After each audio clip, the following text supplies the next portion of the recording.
See, give it up for Billy.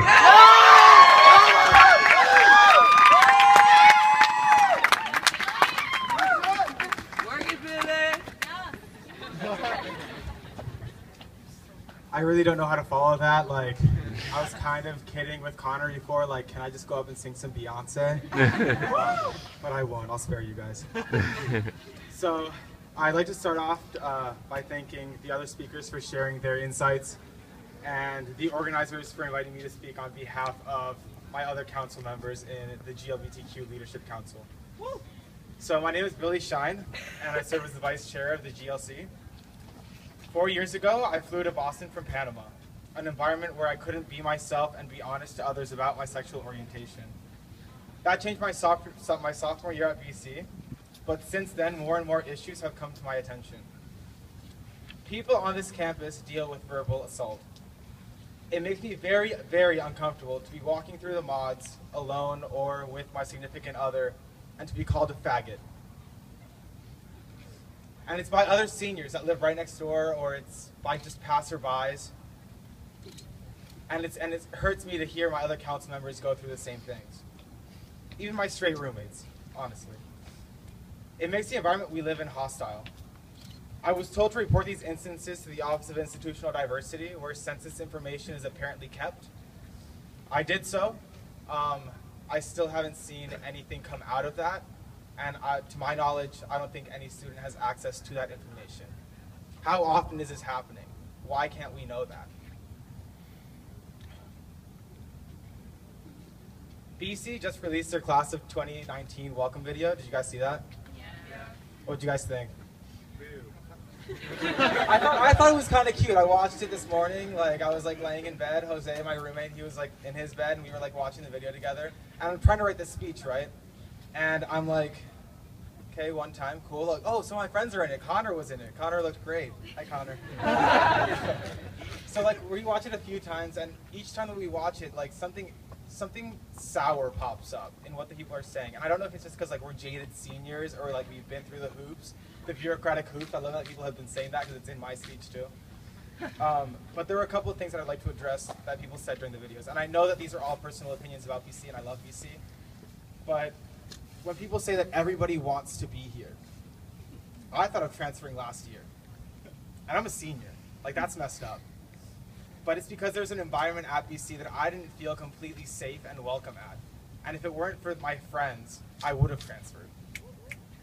And although our retention rates are high, many of the AHANA and LGBTQ students, after their 4 years of BC, an expensive ass 4 years at BC, say that they're dissatisfied with what they went through. They also said in the video that BC is a loving and nurturing environment. And as I've mentioned before, just in my experiences this past semester, you have to look really closely to find that. And the university itself is selectively loving and nurturing.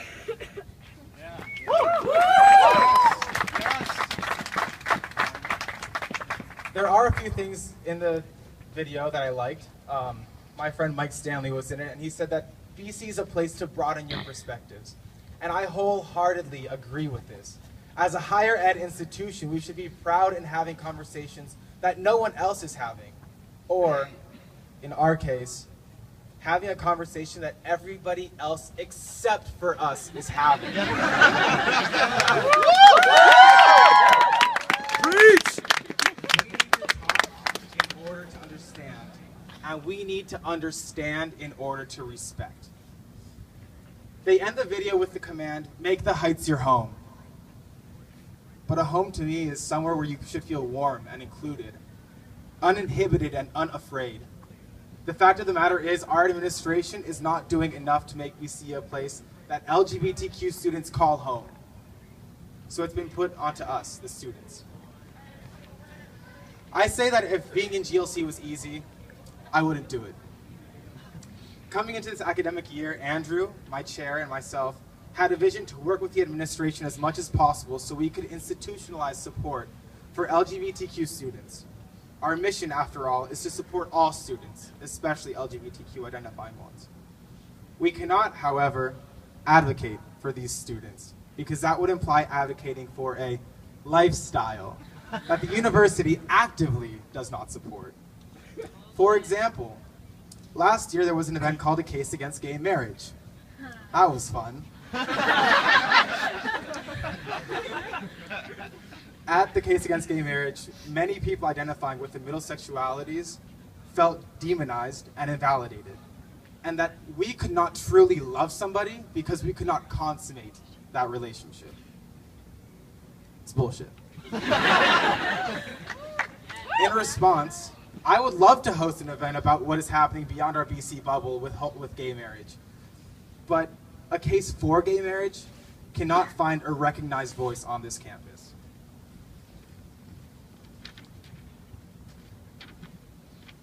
So we jump through the...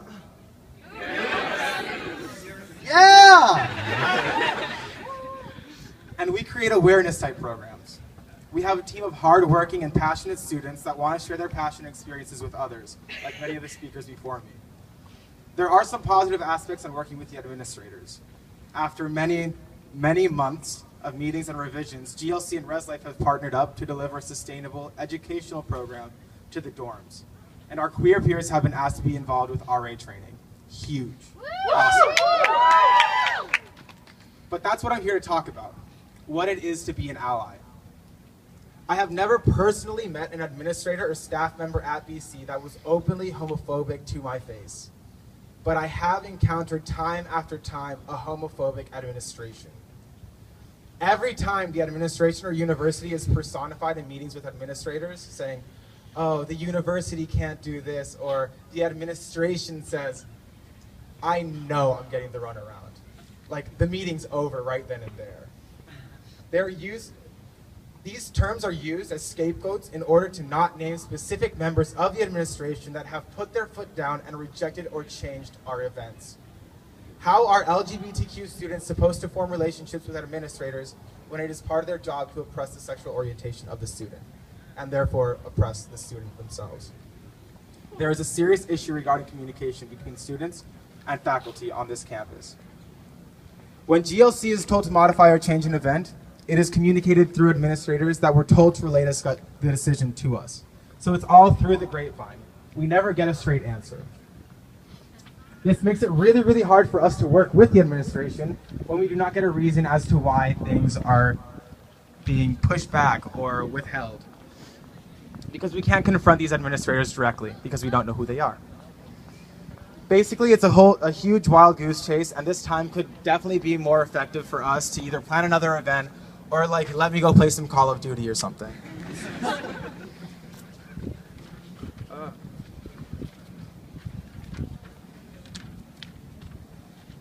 GLC is a branch of UGBC just like any other, but we are held to different standards. I assume that everybody's heard of like the annual boat cruise, the ball, the showdown. Everybody's pumped for showdown. It's going to be awesome. Woo! Well, GLC started something similar to that to celebrate the GLBTQ community. And it's called Gala. And I'm pretty sure that most of you haven't been to Gala. Gala, in nature, is supposed to be similar to all the other events, all the annual UGBC events. But we can't have a dance because I don't know what dancing promotes or something. But we had to have a speaker there because it has to be educational. Just let us dance. Jesus.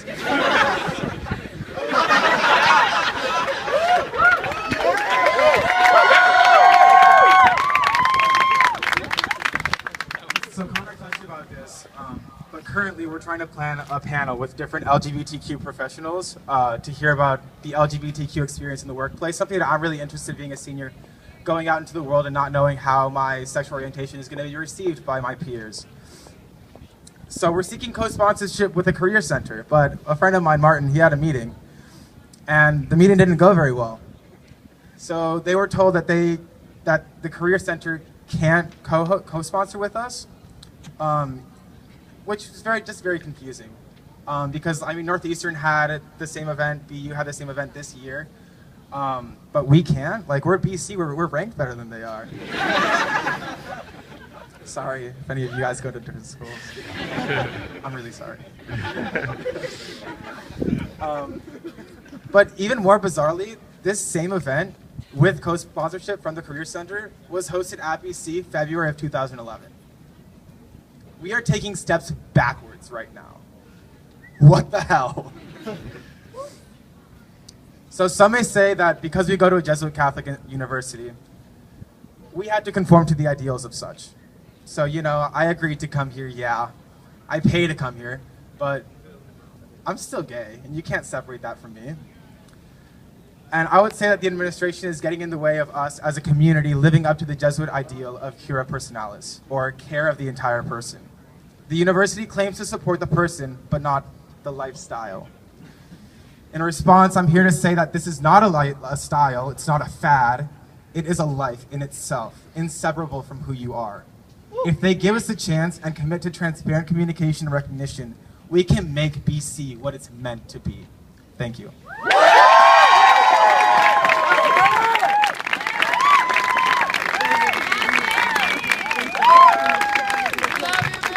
Thank you, Billy. Let's give it up for Billy. I'd like to ask anybody who is walking by